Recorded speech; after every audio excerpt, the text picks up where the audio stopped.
রাজধানীতে গড়ে ওঠা অবৈধ ভবন নির্মাণের বিরুদ্ধে অভিযান শুরু করেছে রাজধানী উন্নয়ন কর্তৃপক্ষ রাজুক। বৃহস্পতিবার রাজধানীর মিরপুর ও মোহাম্মদপুরে অভিযান চালিয়েছে রাজুকের ভ্রাম্যমাণ আদালত। রাজধানীর মিরপুর ২ নম্বরে বেশ কয়েকটি নির্মাণাধীন ভবনে অভিযান চালায় ভ্রাম্যমাণ আদালত। এ সময় নকশা বহির্ভূতভাবে ভবন নির্মাণ করায় কিছু অংশ ভেঙে দেওয়ার পাশাপাশি জরিমানা করেন ভ্রাম্যমাণ আদালতের নির্বাহী ম্যাজিস্ট্রেট। তিনি জানান, নকশা বহির্ভূতভাবে গড়ে ওঠা অবৈধ ভবনের বিরুদ্ধে অভিযান চলমান থাকবে।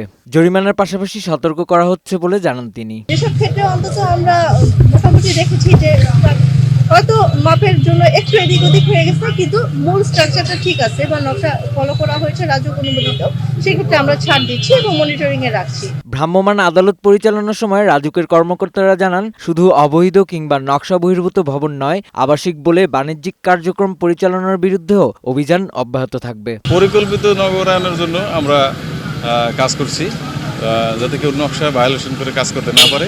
আমরা এই বিষয়ে কঠোর নজরদারি রাখতেছি। যারাই ভায়োলেশন করেছে আমরা সাথে সাথে তাদের বিরুদ্ধে ব্যবস্থা নিচ্ছি। রাজধানীর ভবন মালিকদের তদারকির মধ্যে আনতে রাজুকের অনুমোদন ব্যতীত কোনো ভবন নির্মাণ করতে দেওয়া হবে না বলেও জানান রাজুকের কর্মকর্তারা।